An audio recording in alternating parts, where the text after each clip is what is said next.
What is up, rockers of the Rock Nation? This is your fellow rocker here, ex-Rockerman X, and, well, I am here with my review for Walking Dead Season 6, Episode 5, and Episode 6. And yes, I know this is a little bit later than what I usually post them, because usually I post after Talking Dead, but, you know, screw it. It's a little bit later, so I'll post it now. Anyway, it really doesn't matter. Really, I'm recording this now, and then I'm going to post it, but still. It's a little bit later than usual, I know. And then just to add, though, to, for some of you might be asking, why am I doing the reviews for 2 episodes bi-weekly? Which would be every 2 weeks, so bi-weekly, I think it's what, yeah. Maybe I'm doing that, it's just because, well, one is either one, I don't know what I'm saying. One, it's either A, me being lazy and not wanting to record videos, and as we know, I don't really record videos that much unless it's like a review or a prediction video for wrestling or something like that. Or if I'm streaming, you know, I'll post a VOD up, which I do need to do that before Tuesday, actually. Or it's either makes it easy, or two, or B, that it makes it a little bit easier. And to be honest, it's a little bit of both. Me being lazy, not wanting to record a video, and 2, it making it a little bit easier to do it bi-weekly instead of doing it like that. Instead of doing one episode, talk about the 2 episodes, and I can just broaden my horizon and not talk about that. Like, I don't have to take that many notes to talk about it. Anyway, in these episodes too, to be fair, there's really not much for me to talk about, so it might be a shorter video as well. But I'm hoping it'll still be decent at least to post. But anyway, starting with episode 5, titled Now. Excuse me. In this episode, as much as it isn't one of my top episodes of the season right now that was played, still a really good episode. By the way, I apologize, I'm chewing gum right now, but yeah. Besides it not being one of the top episodes this season, at least my opinion, it's not one of the top episodes of this season. To me, it was still a really good episode. Why?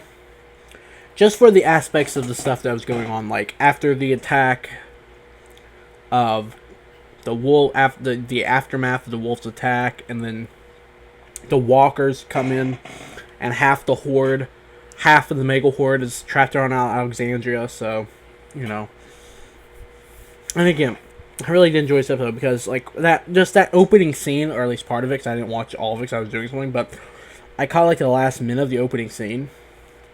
And just seeing half of the Mega Horde walkers at the front gate of Alexandria,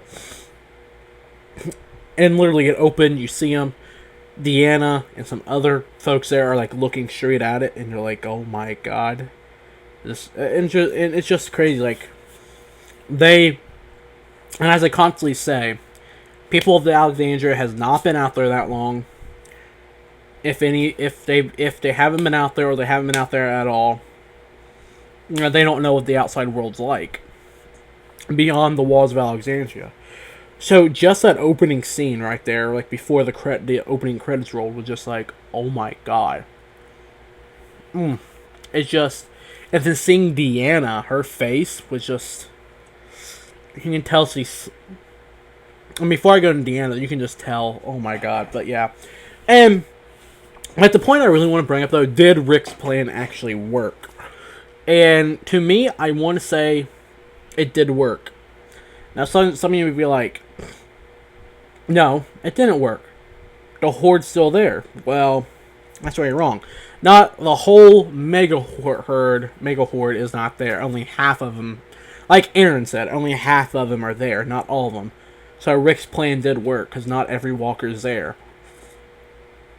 I'm pretty sure that if the whole herd was there, it would not be manageable. If just a little bit of there, then it would suck. But yeah. That's really all I gotta point out. But then, I'll get more on Rick and stuff like that later, and stuff that happened. Like, stuff that I can think about what happened. And then just throughout this episode, we see Deanna. And Deanna, you know, she was that, I don't want to say tough chick, but she was the politician, stuff like that. And she was the quote-unquote leader to Alexandria. And just seeing her slowly break down as Alexandria becoming a hellhole, and literally it is becoming somewhat of a hellhole, literally. And then, and another point that I like to bring up in this too, you seeing this happen with Alexandria becoming a hellhole. I'm sorry. They might exist, depending if shit doesn't go down. If a place can go a whole zombie apocalypse without getting touched, then it'd be fine. But sanctuaries do not exist completely. Yes, they will exist for a little bit. I mean, a little bit. They might be there a whole time, like from the beginning to the present state, or they might be there for a little bit. They don't exist completely. Yes, they do exist, but not completely, and that's how I see it. You got to be prepared in case shit goes down. That's how I see it. But I think they're sitting there seeing Deanna too. Like, she's drawing up that plan for the town or whatever, and then she walks on her son, on one of her sons, Spencer, getting drunk. And he's basically being a dick to his own mother, telling her that it's her fault this shit's happening, when in reality it's not her fault. And that just causes her to break even more slowly and slowly breaking down even more. And you can tell, because later on, where she runs to this walker and there's this broken bottle, and she takes the bottle, not even aiming for the head, just starts stabbing with the bottle right into his chest, constantly over and over and over again, trying to kill it, and it's not dying. And just the blood is all over her face, all over her body. I won't say all, yeah. You can tell she's officially lost it. And then she tells Rick, and Rick comes up and saves her, and Rick's like, you need to lead these people. And she's like, they need you, Rick. She's basically saying they need you, Rick, and not me. And that's just, you can tell she's just crumbling. Like, her husband died. One of her sons are dead. Her other son's basically getting drunk, telling her, you can tell it's just horrible overall. Drunk. And the next thing, though, too, and this is, but besides that, and this kind of goes in the relevance of saving people. Yeah. I forgot what I was going to say. Where Carl wants to go find Enid, but the other son, the son of the one chick that Rick's into, I can't think. Or the son of the chick that Rick is into, I can't think of his name. It's not Ross. It's not Ross. It was Ross, maybe. I don't think it's Ross, though. It's something. I don't know. But I like how this kid, or this teenager, I should say, he's like, oh, well, Enid was my girlfriend. And then Carl, like, do you really want to go leave her out there and not go find her? I'm like, yes, Carl, yes. Thank you for telling this fucker how it is. And this is seriously for real, no matter where you are. No matter who you are, no matter where you are. If you have a loved one out there, whether it be, I don't want to say family, I don't want to specifically leave it to family, but if you have a wife, a girlfriend, a fiance, or just a chick, or, well, let me say that, a wife, a husband, a fiance, a boyfriend, a girlfriend, whatever you have out there, wouldn't you want to not be a dick and go find her at all costs, or find this person? Like, thank you, Carl, for saying you're just going to leave her out there, and Carl is the only one willing to go find her? In all reality, I would rather see Carl with her than the other fucker, but, you know. And again, this goes into the point of the other person trying to find someone. Maggie wanting to go out and find Glenn, Aaron helping her, blah blah, and like right near the end of this adventure where they officially can't get out and they realize, hey, we can't go out and find Glenn. Maggie's like, she's had this breakdown out of nowhere, and you can tell that's how, you know, she really does care for Glenn too, or she has this motherfucking breakdown. And it's nice to see too that she is no matter. I think Aaron kind of wants to go help because he does feel like it's kind of his fault. But just seeing Maggie at all costs want to go find Glenn too, like a little tease too, because, you know. But it's just like, again, if you have that person at all costs, no matter what, wouldn't you want to go find him? That's just me. And that goes on the point, because me personally, I'm not saying I would, but most likely I probably would, but that's just me. But it's nice to see Maggie becoming hopeful at the end and wanting to make sure Glenn comes back. Hopeful, wanting to make him come back, and Aaron saying, well, depending on the spelling, blah, blah, blah. So apparently it looks like Maggie's pregnant.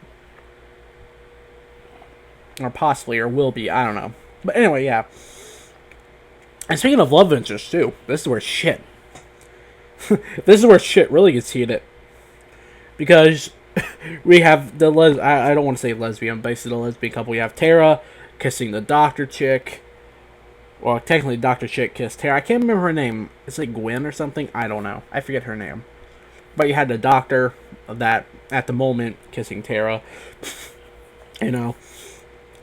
And just Tara's face. And then we also have Rick kissing that one son's mother. That I can't remember her name. I hate when I don't remember names. This is what I hate. Hate when I don't remember names. But you got Rick kissing the chick that he's been into since he came to Alexandria. So it's like, oh damn. And to be fair, I really want to see where this goes with Tara and the doctor. You know, the lesbian couple, I want to say. But I don't really want to put it like that. I just want to see where this goes if they get together now. If what happens. And I also want to see where it goes with Rick and this other woman. Because this really... I don't know. It's like, you don't see like a Rick in a romantic relationship that often. And you don't see Tara with the romantic relationship in a while. Like, I think some people was like Eugene and Tara. But, you know, she's lesbian. So, you know. But seriously, I really want to see where this is going, to be fair. Like, both ways. Like, one way and the other way. I want to see where it goes. And yes, I'm moving my hands. But anyway. Yeah. What I gotta say about that, I really do want to see how it goes. I think it's interesting right now. Adds a little bit more heat to the story. You know, in the midst of a zombie apocalypse, you know, we're finally seeing some sort of romantic interest with the two. And I'm telling you now, if it was a zombie apocalypse, I'm figuring people would fuck more than what they do, but they don't.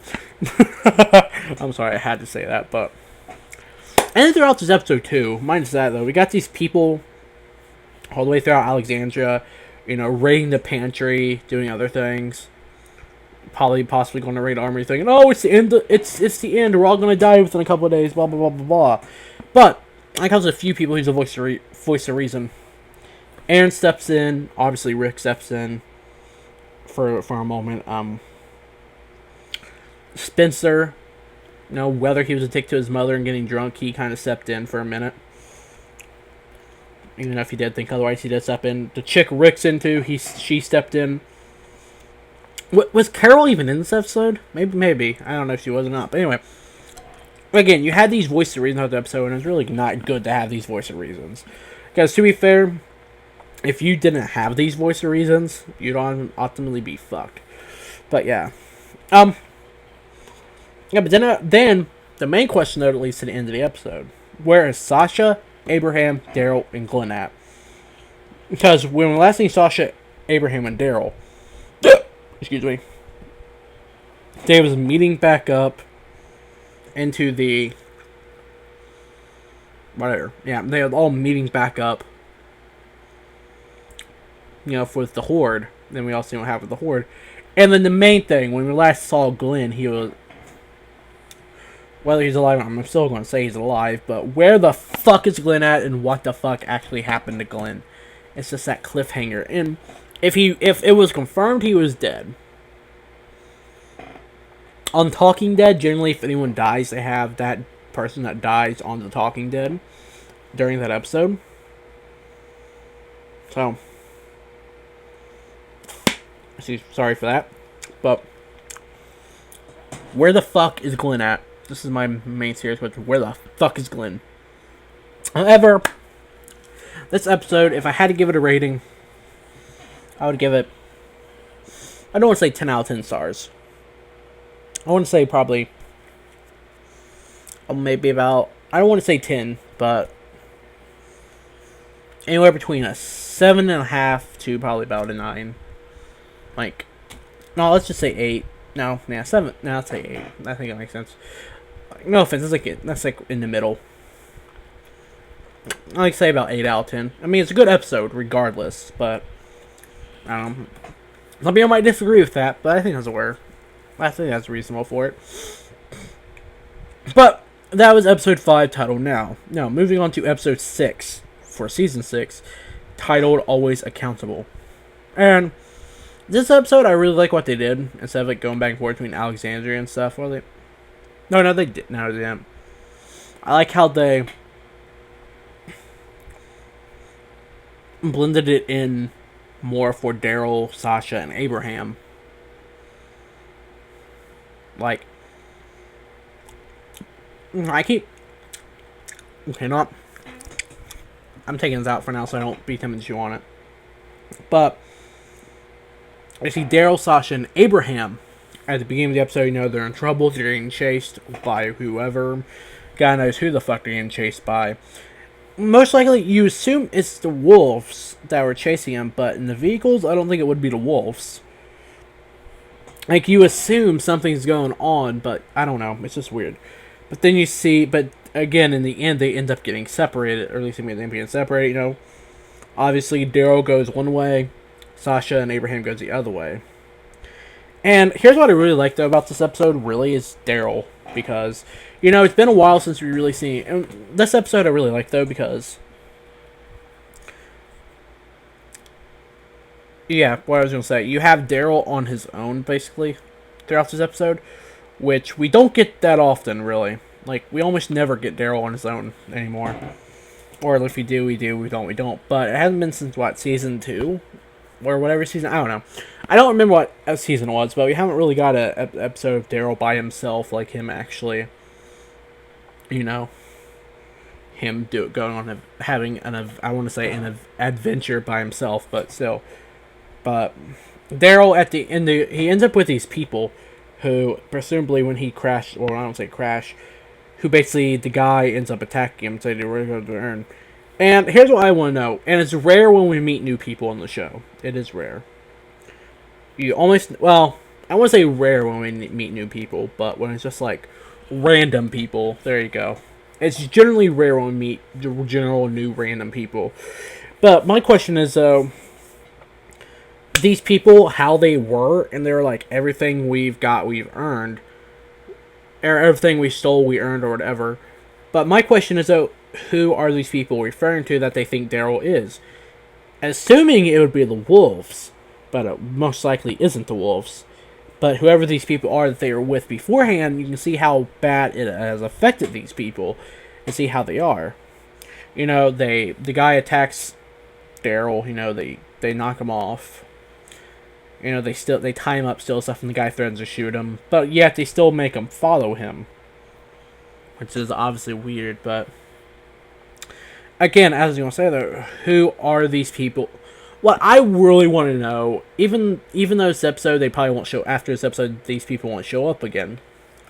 But honestly, what I would like to know is, who are these people, and where are they from, and who is actually after them? Will they be bad guys later on the road? I don't know, but it's just, I want to know who the fuck these people are. Like, you know... Like, we got a little bit of their past, what they did, how they started the fires to burn them up in the Fort Wood, stuff like that. But I just want to know who actually these people are. It's just who they are, and I keep repeating this, but who they are, where are they from, and who is actually after them. As you can tell, they're acting freaked out. But it's like, really. But then of course, later on down the line, we see him trying to find this certain person, but this person's most likely dead. And then in the process, we see Daryl taking the bag, and he runs off with it to get his things back, which he did, got his crossbow and stuff back. But however, he discovers the medicine box, which I'm going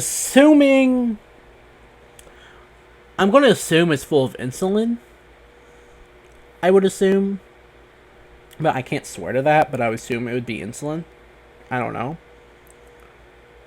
However, though, Daryl does take the medicine box back to these people.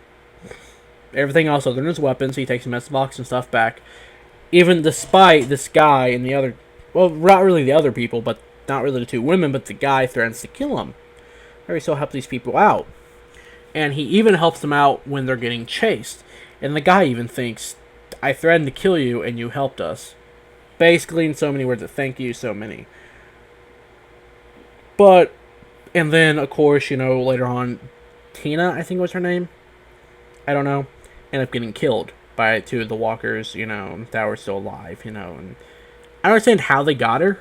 How they got them, because they were burned up. Maybe it's, I don't know. It's so weird. But after she died, and after Daryl helped him, stuff like that, even after all that, they took Daryl's motorcycle and his... They took Daryl's motorcycle and his bike. Or, did I say his motorcycle and his bike? His motorcycle and his crossbow. And can I say, Daryl without his motorcycle is one thing. But without his fucking crossbow, that's a whole completely different story. I'm sorry, Daryl without his crossbow is does not feel like Daryl, because then again, I guess we're so used to seeing Daryl with his crossbow, stuff like that, and, that happens, but it's like, again, you see who these people are, who they want to trust, stuff like that. I mean, do say sorry, because they might not actually be sorry, but again, we see more of Daryl's character and how he's willing to help people in need. But we also see, though, how other people, too, are being affected by the apocalypse. But the main theory, though, is, I just want to know who these people were they were getting chased by in the beginning. And that. My question is, I wonder if the people that are getting chased by in the beginning was the people that Daryl ended up saving these other people from. But ultimately, I just want to know is, where do these random strangers come from? And will the people chasing them... I don't want to say chasing them... But will the people chasing him and or the people that was going after the other group of people, will they be bad guys later on in the series, along with the wolves? Or is he just there for random convenience or whatever? I don't know. But yeah, we got that. And then and then we got Sasha and Abraham ends up where they are in that building, whatever. And you can really tell Sasha has calmed down. She hasn't been wanting to go on a suicide mission. She just feels like she's the person that has the least to lose, so she should do it. Abraham, he's still kind of riled up, between this. He's still kind of riled up, but Sasha calms him down. And here's why I say Abraham's riled up, though, because he goes out, finds the old army vehicle. You have the army dude hanging on the thing with the RPG. He tries to get the RPG, but he doesn't until after the zombie arm slides through the thing, and the RPG staying there. He gets the RPGs, he gets the cigars. He finds this, and that talk with Sasha, you can tell he really has kind of calmed down. Sasha has helped him calm down. He's not as smart lately. And then he does seem to be getting along a lot better together, not like as bitchy towards each other in the best way to put it, or Sasha doesn't want to open up. She actually seems to want to open up, and Abraham's kind of opening up to her as well.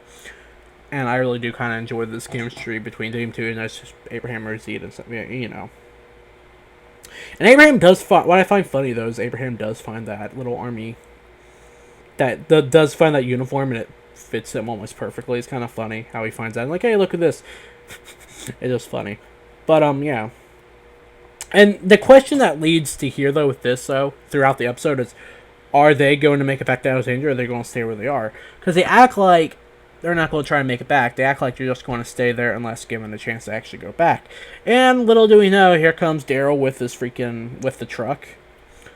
And he comes and finds the two, Abraham and Sasha. And they'll go back together. But here's the thing, though. Within this, and I like how they're doing these episodes too with the time frames. They're like overlapping them. They're overlapping the time frames. They're making it seem to overlap, And what I really don't understand about this episode, though, is at the very end where Rick picks up Glenn, Rick, anyone there, with walkie-talkie.